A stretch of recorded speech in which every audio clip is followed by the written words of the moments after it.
Anonymous functions, or most popularly we call it as a lambda function. These are the functions which we declare without having any name. So far we have seen every function that we have defined. Maybe a recursive function we have seen, or maybe a normal function. Every time we have given some name. But if we do not give any name and define a function, so that nameless function is nothing but known as your anonymous function or lambda function. Now, what is the main purpose of this lambda function is it is one-time usage. So instantly if I want to use, then I can take the help of this lambda function. Now let's see what is the syntax of this lambda function.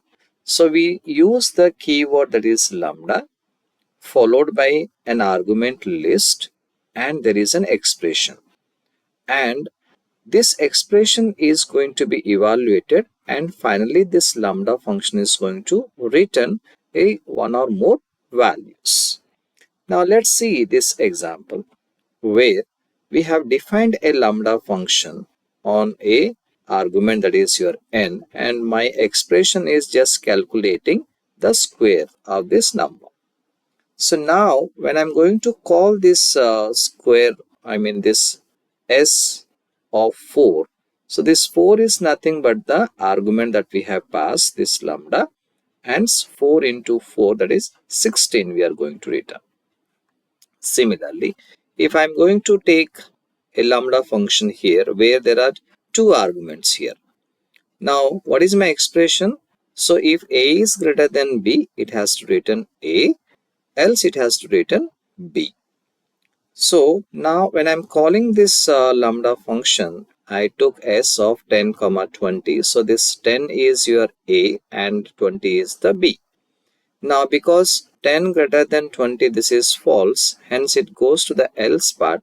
So as a result, it is going to return your b value, that is nothing but your 20. So in the output, we are going to get 20.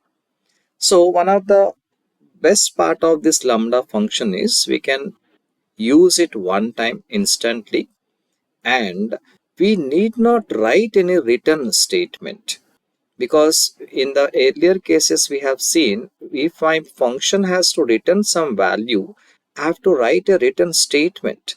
But here lambda function internally returns an expression value. So we are not required to write any return statement explicitly. I need not write return followed by some expression, because lambda function internally is going to return some expression value. And this lambda function is more or less useful in functions like filter function, your map function, your reduce function. So these are the very common usages where lambda function is pretty much useful. But apart from that, if you want to use somewhere else, you can also use them.